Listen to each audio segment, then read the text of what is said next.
মৰিয়নি নকচাৰীত শিশু ভাওনা অনুষ্ঠিত।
নকচাৰী চিতাতলী গাঁৱৰ শনিবাৰ আৰু দেওবাৰে বাৰ্ষিক সভাৰ লগত সংগতি ৰাখি যুৱ সংঘ আৰু ৰাইজৰ সহযোগত অনুষ্ঠিত কৰিলে গুৰুজনাৰ মহান সৃষ্টি ভাওনা।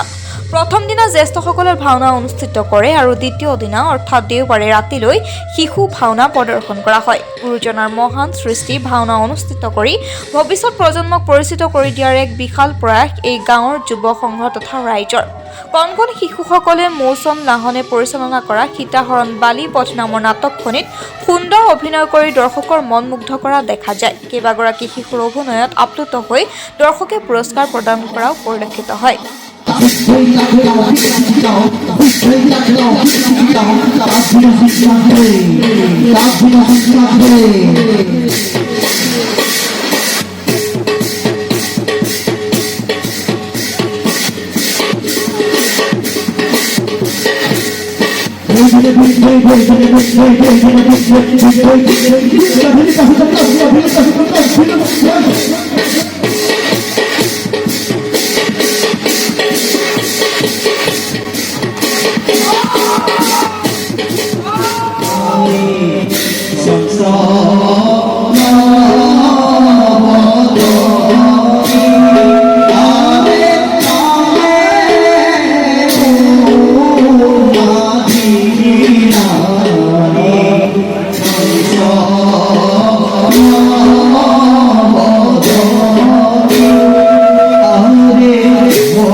Bola,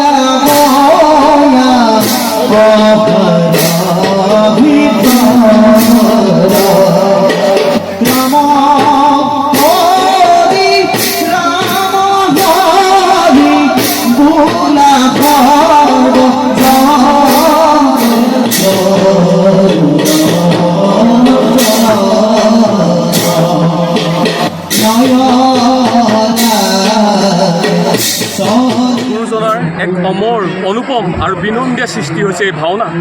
এই ভাওনাৰ জৰিয়তেই মহাপুৰুষ শ্ৰী শ্ৰী গুৰুজনাই ভগৱন্ত পৰমেশ্বৰৰ যি এক গুণলীলা, এই গুণলীলা সমস্ত জনৰ ওচৰত জাতি ধৰ্ম বৰ্ণ নিৰ্বিশেষে আগবঢ়াই লৈ যাবৰ কাৰণে এক প্ৰয়াস কৰিছিলে।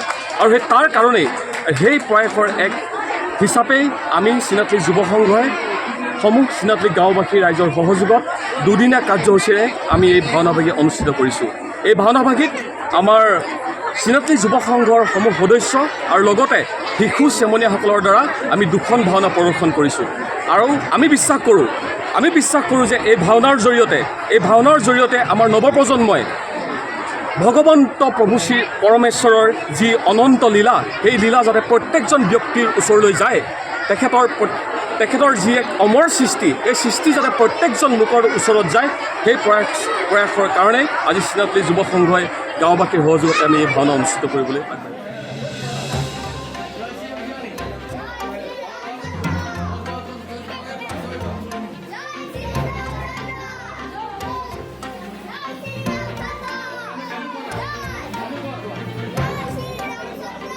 মৰিয়নিৰ পৰা সূৰ্য দাসৰ ৰিপৰ্ট, ইউনিভাৰ্চেল নিউজ।